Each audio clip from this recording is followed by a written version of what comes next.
and hormonal docility. In the unyielding arena of the 2026 sifting, metabolic capital is the only currency that retains its value when the digital ledgers freeze. It is the density of your bone, the efficiency of your lungs, and the sharpness of your endocrine profile. You believe you are living your life, but in the raw reality of the substrate, you are a host organism whose life force is being siphoned through the extraction vents of a civilization that requires you to be tired, foggy, and dependent. Stand up right now. If you are reading this while stationary, your biological capital is leaking. Perform 30 seconds of high-intensity movement. Force the blood into your prefrontal cortex. The hierarchy professionalizes your biological atrophy by keeping you seated and sedated. Every calorie you consume from the industrial feed is a low-voltage input designed to ensure your executive function remains in a state of permanent shadow panic. They don't want you dead. They want you in a state of managed subsistence, where you have just enough energy to function as a consumer battery, but never enough to breach the perimeter. To achieve biological sovereignty, you must perform a total endocrine audit. You must eliminate the siphons of your vitality, the seed oils that act as inflammatory lubricants, the processed sugars that act as chemical leashes, and the digital dopamine loops that drain your drive without producing a result. This is the dopamine recalibration. You have been trained to find reward in the digital simulation while your physical substrate rots. The sovereign predator performs a metabolic matter shift. He finds his dopamine in the hardening of the perimeter, the annexation of the soil, and the mastery of the tool. In the 2026 reset, the hierarchy will not audit your bank account. They will audit your mitochondrial density. They are moving the primary matter, clean water, fertile soil, unauditable energy into private, hardened enclosures, while leaving the herd to fight for biomass slurry in the urban harvesting pens. If you are thin and low voltage, you are part of the resource pool to be recycled. Nature never apologizes for the winter, and it certainly won't apologize for your lack of preparation. Brother, understand this. In 2026, the people around you are also in survival mode, and nobody is going to pity you. Stop wasting your pity on those trying to drain your last bit of power. You have likely noticed your own family trying to squeeze you into this system, wanting you to be just another cog so they don't have to face their own mediocrity. They are broken, and their advice is just the noise of their own surrender. A person you do not respect can give you nothing of value. If your friends are just more broken elements of the system, it is time for a clinical clearing of your perimeter. Stop apologizing for wanting to be the source of the flame instead of the fuel for the furnace. The annexation of your mitochondrial substrate is the clinical process of reclaiming the command code of your own energy production. You are currently inhabiting a state of cellular occupation, where the hierarchy utilizes the matrix feed, industrial seed oils, and refined glucose to gum up your electron transport chains and ensure your internal voltage never reaches the threshold required for a sovereign strike. Feel the inflammation in your joints and the static in your vision. It is the sound of your mitochondria uncupped, wasting their life force as heat rather than converting it into the high voltage acquired for the annexation of reality. In the raw arena of 2026, the man who cannot produce his own biological current is a man who will be physically managed by the grid. Stop being a host for the glucose loop. The human cell is governed by a high-frequency priority, the redox potential. In the wild, the predator with the highest cellular density was the one who could endure the longest hunt. But the modern grid has performed a neurological hijack, flooding your environment with oxidative stresses, non-native EMFs, blue light, and chemical additives that act as static in your cellular communication. This is structural sabotage. When your mitochondria are damaged, they broadcast signals of panic and dependency to your brain. You feel tired not because you lack calories, but because your cells are transparent to the siphons of the hierarchy. The mechanism of this annexation is mitophagy, the biological liquidation of the weak. The hierarchy wants you to keep your damaged mitochondria because they are low resolution and easy to manage. To breach this, you must subject your biology to clinical friction, autophagic fasting. Deprive the industrial siphons of their fuel. Force the cell to identify and recycle the broken units. This is the audit of the marrow. Thermal shock. The application of cold forces the mitochondria to multiply and harden. It is the process of adding mass to your biological garrison. The saturated shift. Replace inflammatory lubricants with high-density saturated fats. These are the hardened batteries of the predator genotype. When your mitochondria are dense and efficient, your nervous system achieves strategic stillness. You no longer vibrate at the frequency of the news cycle. You are sitting in the dark, a high-voltage organism that owns owns 100% of its own heat. The sovereign auditor doesn't want to save energy, he wants to own the generation. The 2026 reset is an audit of mitochondrial resiliency. If you are thermally fragile and glucose dependent, you are part of the resource pool to be recycled. People around you are fighting for their own survival, and they will not hesitate to pull you down to their level to save themselves. Why are you still pitying those who try to drain your resolve? Your family might try to shove you back into the normal enclosure because they are terrified that your internal fire makes their own cold,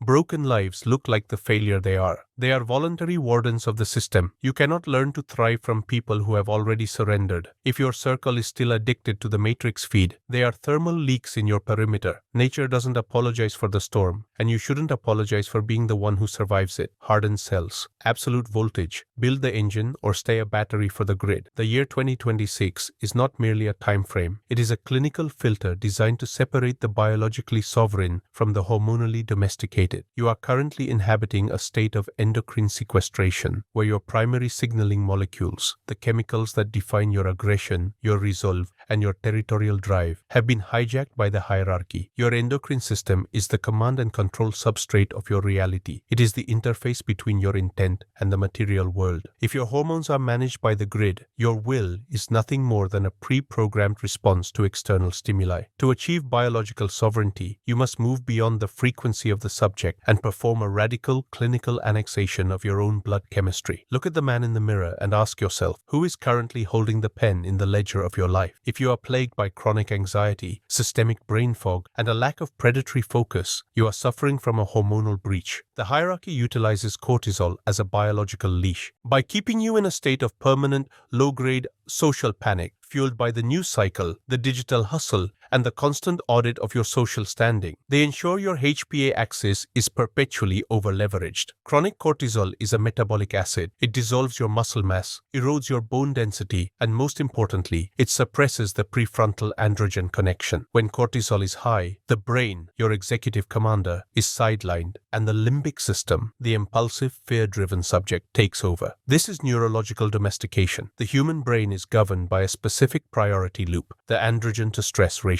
In the wild, the predator functioned on a high-voltage androgenic profile. Testosterone is not just a muscle-building hormone, it is a neurological filter. It dampens the noise of fear and amplifies the signal of opportunity. It provides the biological courage required to face the friction of the strike. But the modern matrix has professionalized the estrogenic siphon. They have flooded your environment with xenoestrogens, synthetic chemical mimics found in plastics, pesticides, and the industrial matrix feed, designed to bind to your receptors and broadcast signals of compliance and softness. You are being chemically castrated to ensure you remain a predictable, low-voltage unit within the harvesting pen. Move your blood right now. If your heart rate is at a resting state while reading this, your system is stagnant. Stand up. Execute a series of explosive movements, sprints, squats, or heavy lifts. Feel the shift in your pH. Feel the surge of adrenaline transitioning into androgenic resolve. This is the metabolic flash. By moving your blood with high-intensity intent, you are flushing the accumulated cortisol out of your system and reminding your nervous system that you are a predator, not a host. The hierarchy wants you seated, scrolling, and sedentary. They want your blood flow focused on your digestive tract and your visual cortex, consuming their vapor. When you move, you become unauditable. You are reclaiming the right to occupy your own physical coordinate. Consider the biology of the strike. In the persistence hunt, the predator's endocrine system was a strategic engine. It mobilized energy on demand and suppressed the pain signals that would otherwise cause hesitation. Your current lifestyle has turned this engine into a service buffer for the grid. You have been trained to find dopamine in synthetic wins, the video games, the social media notifications, the likes. These are low-voltage loops that drain your drive without producing any material residue in your garrison. This is dopamine sequestration. The sovereign predator performs a dopamine liquidation. He cuts the synthetic flashes and anchors his reward system in the friction of the substrate. He finds his satisfaction in the hardening of the wall, the securing of the calories, and the clinical execution of the plan. This recalibration hardens the receptors. It makes you invisible to the incentive leash of the matrix. You will fail. You will make a choice that comes from the impulse rather than the brain. You will consume the industrial poison. You will waste your time in the digital loop, or you will succumb to the fear noise of the 2026 2026 sifting. When this happens, the hierarchy wants you to feel shame. Shame is a high-frequency compliance tool. It is a chemical signal designed to lower your status in your own eyes, making you easier to manage. Liquidate your shame. A predator does not feel ashamed when a strike misses. He is a clinical machine that analyzes the failure, makes a course correction, and prepares for the next round. If you fall, do not apologize to yourself. Do not hide in the "I'm not good enough" hallucination. That is just another form of brokenness. Stand up, move your blood, and execute the next protocol. Do not be ashamed of your humanity. Be clinical about your correction. Observe the social cage around you. Possibly, you have noticed that your family and your old friends are currently the primary enforcers of your domestication. They attempt to squeeze you back into the standard enclosure with talks of safety and normalcy. Understand the bitter truth. They are broken units. The system has successfully turned them into voluntary wardens. They are terrified to see you exit the cage because your freedom is living proof of their own capital surrender. They want you to be a vintic, a small, predictable screw in the machine, so they don't have to face the cold reality of their own mediocrity. You must understand one thing. You cannot learn how to thrive from people who have already accepted the role of biomass. A person you do not respect for their physical density, their strategic depth, or their material sovereignty can give you nothing of value. Their advice is just the white noise of their own containment. If your friends are still chasing the vapor assets and seeking system validation, they are not your allies. They are thermal leaks in your garrison. They are siphoning your focus to validate their own failures. Cut these ties without pity. In the 2026 sifting, the social normal is the primary liquidation cue. Being like everyone else is a death sentence for your biological sovereignty. Surround yourself with the high-voltage few who understand that nature does not apologize for the storm. The protocol for hormonal sovereignty requires the absolute rejection of the industrial siphon. This means the saturated shift. Reject the inflammatory lubricants, seed oils, that destroy your mitochondrial efficiency and replace them with high-density animal fats that act as the building blocks for your androgenic source code. The chemical purge. Eliminate the plastics and synthetic toxins from your immediate perimeter. Your water, your food, and your air must be anchored in the primitive clean. The circadian garrison. Protect your sleep with absolute clinical violence. Your endocrine system repairs itself in the dark, away from the blue light cortisol spikes of the grid. The 2026 reset is an endocrine audit. The giants are moving the primary force into hardened private enclosures, while leaving the herd to drown in their own stress hormones and chemical sedatives. Only the units of one who have reclaimed their hormonal command source will have the structural inertia to survive the snap. Your internal voltage is your only true defensive asset. If you cannot command your own blood, you are just another managed unit waiting for the winter to finalize your foreclosure. Stand up, reclaim your focus, move the matter. The hierarchy wants you to wait and see. The brain wants you to act and annex. The time for preparation is a ghost. The time for execution is the only thing that is real. Every breath you take is either a metabolic donation to the grid or a kinetic investment in your own garrison. Choose the source frequency. Own the strike. Nature does not apologize for the hunt, and you should never apologize for existing as a source of power in a world of ghosts. Reclaim your roar. Your mind is currently under active, high-frequency occupation. You inhabit a state of cognitive sequestration, a condition where your primary neurological assets, your focus, your pattern recognition, and your capacity for dissent have been annexed by a centralized information matrix designed to ensure you remain a predictable variable in the 2026 sifting. You believe your opinions are yours, but in the raw reality of the substrate, you are merely a relay station for the hierarchy's noise. To achieve neurological sovereignty, you must perform a radical clinical matter shift from the frequency of the hive to the frequency of the void. You must build the cognitive garrison, a coordinate of absolute psychological density where the auditor's narrative cannot find a purchase. Stand up right now. Do not consume this sitting down. Perform a series of sharp, explosive exhales, forcing the stagnant industrial air out of your lungs. Tense your entire physical frame for 10 seconds, then release. This is your metabolic reset. Your prefrontal cortex is the command post of your garrison, but right now, it is clogged with the white noise of a civilization that is preparing to erase you. To build the wall, you must first clear the frequency. Every notification, every breaking news alert, and every trending hype of 2026 is a tactical attempt to breach your perimeter. If you do not filter the incoming flow with clinical violence, you are not thinking your own thoughts. You are simply playing back the scripts of your own domestication. The human brain is governed by a specific priority loop, the attention to autonomy ratio. In the wild, the predator's focus was his most lethal weapon. It allowed for the annexation of territory and the clinical execution of the hunt. But the modern grid has performed a high-frequency neurological hijack on this loop. loop, professionalizing the siphon of attention. They have flooded your environment with high-entropy information, meaningless, chaotic data designed to overwhelm your executive function and trigger a state of permanent cognitive paralysis. This is the audit of the mind. While you are busy tracking global events that you cannot influence, the hierarchy is busy partitioning your local substrate. They want your focus broad and thin so that you have zero penetration power. The cognitive garrison requires you to move from the world of news to the world of solids. Consider the biology of the mass psychosis. The hierarchy utilizes mirror neurons and the social approval loop to ensure your mind remains transparent. They broadcast signals of moral crisis and systemic urgency to keep your amygdala in a constant state of high vibration fear. When you are in fear mode, your prefrontal cortex, the brain, shuts down and you become a limbic subject easily moved by the herd. This is psychological domestication. The garrison is the process of building a neurological buffer against this noise. Silence is not just the absence of sound, it is your primary tactical asset. When you stop reacting, the matrix loses its ability to target your intent. You become an information black box, a coordinate that is invisible to the social algorithms. The mechanism of this annexation is the annexation of attention. You must treat your focus as a finite resource that is currently being stolen by scavengers. Make a choice right now. What is the one source of digital noise you will liquidate forever in this minute? Do not plan to do it. Execute the deletion. Your brain knows exactly what poison this is. The app, the thread, the person that siphons your energy without producing a result. When you sever this connection, your body will feel a phantom itch of withdrawal. This is the leash reflex. The hierarchy has trained you to be addicted to your own containment. If you fail, if you find yourself back in the infinite scroll, do not succumb to shame. Shame is a tool of the system used to keep you in the state of a broken subject. A predator does not apologize for a missed strike. He makes a clinical correction and prepares for the next round. Do not be ashamed of your failures. Simply execute the correction and move forward. Observe the social cage that currently surrounds you. You have likely noticed that the people closest to you, your family, your old friends, are the most aggressive enforcers of the normalcy narrative. They attempt to drag you back into the system with talks of security and responsibility. Understand the bitter truth. They are broken units. The hierarchy has successfully turned them into voluntary wardens. They are terrified to see you building the wall because your freedom is a mirror that makes their own self-liquidation look like the failure it is. They want you to be a vintic, a small predictable screw, so they don't have to face the weight of their own mediocrity. You must understand one thing. You cannot learn how to build a fortress from people who are comfortable in a cage. A person you do not respect for their material density or their strategic depth can give you nothing of value. Their advice is just the white noise of their own foreclosure. Cut these ties without pity. In the 2026 sifting, the social normal is the primary liquidation cue. To build the cognitive garrison, you must implement the protocol of strategic opacity. The information fast. Reject the industrial noise for a minimum of 72 hours. Force your brain to generate its own thoughts in the vacuum.